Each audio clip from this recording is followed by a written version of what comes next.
अस्सलामुअलैकुम एवरीवन। सबसे पहले एक जरूरी बात और एक बहुत ही मोदबाना रिक्वेस्ट। ठीक, जैसे कि आप जानते हैं दिवाली का मौका है तो ये पटाखे छूट रहे हैं, तो इस को जो है इग्नोर कीजिएगा, मोदबाना रिक्वेस्ट।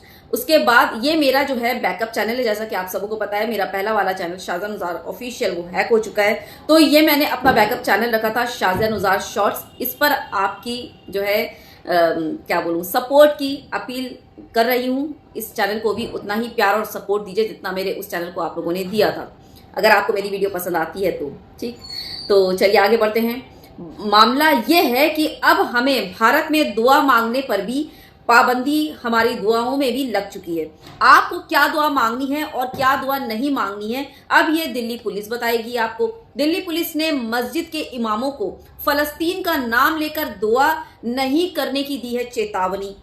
इनकलाब समाचार पत्र के रिपोर्ट के मुताबिक आपको मैं बता रही हूं कि पुरानी दिल्ली की एक मस्जिद में जब फलस्तीन के लिए दुआ हो रही थी, वहां पुलिस पहुंचती है और फलस्तीन का नाम नहीं लेने पर दबाव डालती है। देख लीजिए, ये हाल है हमारा। जी हाँ, एक तरफ हम कहते हैं कि हम सबसे बड़े लोकतंत्र देश में रहते हैं, जहां हमें हर चीज करने की, अपने अपने मजहब की, सबको बोलने की आजादी है, फ्रीडम ऑफ स्पीच है, फ्रीडम ऑफ एक्सप्रेशन है, सब कुछ है इस देश में। लोकतांत्रिक देश, सबसे बड़ा देश माना जाता है लोकतांत्रिक देश। और दूसरी तरफ देख लीजिए कि जहां हमारे फलस्तीनी भाई, छोटे छोटे मासूम बच्चे, बूढ़े औरतें और बेकसूर ना सिटीजन्स जो हैं, कोई मिलिट्री नहीं, बेकसूर सिटीजन्स जो वहां रह रहे हैं निहत्थे, उनके पास कोई हथियार नहीं, ऐसे लोगों को जो है मारा जा रहा है, अपनी जानें गंवा रहे हैं, जेनोसाइड हो रहा है, हम लोग उन पर जुल्म हो रहा है फलस्तीनियों पर, और हम लोग यहाँ भारत के मुसलमान उनके हक में दुआओं का भी अधिकार हमसे जो है वो छीना जा रहा है। यानी कि हम अपने फलस्तीनी भाइयों के लिए दुआएं भी नहीं कर सकते। कहा जाता है कि इज्तिमाई दुआ में बहुत ताकत होती है, बहुत पता नहीं किसकी दुआ कबूल हो जाए। इज्तिमाई दुआ करने की हिदायत दी गई है, तो इज्तिमाई दुआ हो रही थी। अब उस इज्तिमाई दुआ में भी रोक लग चुकी है कि नहीं, आप ये दुआ नहीं मांग सकते, आप इसका नाम लेकर नहीं दुआ मांग सकते। ये चल रहा है हमारे भारत में। तो ये हमारे देश के मुसलमान भाइयों के लिए है। जी हाँ, अगर आपको लगता है कि आप इसी तरह से चुपचाप जुल्म सहते रहेंगे तो आप पर कोई मुसीबत नहीं आने वाली, नहीं, ऐसा बिल्कुल नहीं है। आज बारी आई है तो कल जो है बारी बारी सबकी बारी आने वाली, किसी की जल्दी आएगी और किसी की देर में आएगी, लेकिन बारी सबकी आने वाली।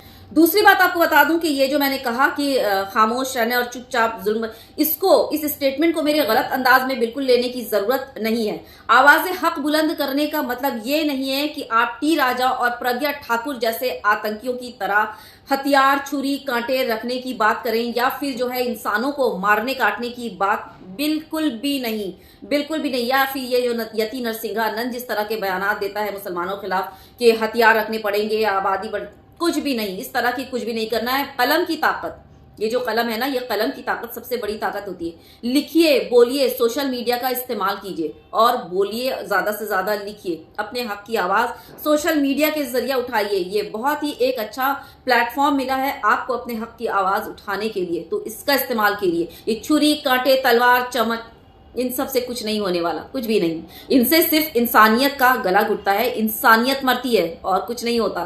तो खैर, आपको जो है मैं एक पत्रकार हैं शम्स तबरेज कासमी, उनके मुताबिक, उनकी रिपोर्टिंग के मुताबिक मैं आपको बता रही हूं, दिल्ली पुलिस ने मस्जिद के इमामों को नोटिस जारी की है और कहा है कि वो नमाज में फलस्तीन के लिए दुआ ना करें। और सिर्फ इतना ही नहीं, धमकी भी दी है बाकायदा, अगर फलस्तीन के लिए दुआ मांगी गई तो उन पर कार्रवाई भी होगी।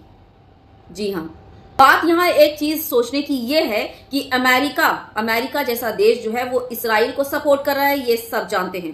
इसके बावजूद वहां जो प्रोटेस्टर्स हैं, वहां के जो नागरिक है प्रोटेस्ट कर रहे हैं, उन पर कोई रोक अमेरिका की सरकार नहीं लगाती। लेकिन भारत जो कि फलस्तीन को सपोर्ट कर रहा है, भारत की सरकार फलस्तीन को सपोर्ट कर रही है, मदद पहुंचा रही है, इसके बावजूद यहाँ प्रोटेस्ट कर रहे हैं जो लोग, उन पर रोक लग रही है। जो प्रोटेस्टर या फिर दुआ मांगी जा रही है फलस्तीन के हक में, जबकि भारत भी फलस्तीन के ही हक में है। तो अब तो ये तो हद ही हो गई, क्या बोलना इस पर, कि दुआ मांगने पर भी आपकी पाबंदी लगाई जा रही है। भारत के फलस्तीन के साथ होने के बावजूद, भारत का सपोर्ट फलस्तीन के साथ होने के बावजूद, अगर भारत में कोई प्रोटेस्ट कर रहा है, फलस्तीन के लिए आवाज उठा रहा है, फलस्तीन के लिए बोल रहा है, फलस्तीन के लिए दुआएं मांगी जा रही हैं, तो उस पर कार्रवाई हो जा रही है। लेकिन जब इसराइल के लिए रैलियां निकल रही है तो बाकायदा उन्हें पुलिस प्रोटेक्शन दिया जाता है। यह चीज बिल्कुल समझ से बाहर है कि आखिर भारत में चल क्या रहा है और सरकार प्रशासन कर क्या रही है इस मामले में। बिल्कुल ये बात समझ से बाहर है, ये दोगलापंथी बिल्कुल समझ से बाहर है। और अब तो हद ही हो गई कि आप दुआ फलस्तीनियों के लिए इज्तिमाई दुआ भी नहीं मांग सकते, उसके लिए भी धमकाया जा रहा, बाकायदा नोटिस जारी की जा रही है दिल्ली पुलिस के मुताबिक। और दूसरी बात कि अगर आपने दुआ कर ली तो आप पर जो है सख्त कार्रवाई हो भी जाएगी, ये भी धमकी दे दी गई है। वीडियो शेयर कर दीजिएगा ज्यादा से ज्यादा, है ना, शेयर कर दीजिएगा, इससे ज्यादा तो और कुछ किया नहीं जा सकता। हो सके तो वीडियो शेयर कीजिएगा ताकि ज्यादा से ज्यादा लोगों तक ये पहुंचे कि किस तरह का ये जो भारत में वो कौन सा गेम चल रहा है, कौन सा षड्यंत्र चल रहा है, कौन सी साजिश चल रही है। ये बाकी लोग शायद इसको वो जो है वो वो क्या बोलते हैं उसका पोल खोल सकें या उसकी जो है परतें हटा सकें। ठीक, ख्याल रखिए, take good care of yourself. जय हिंद, अल्लाह हाफिज।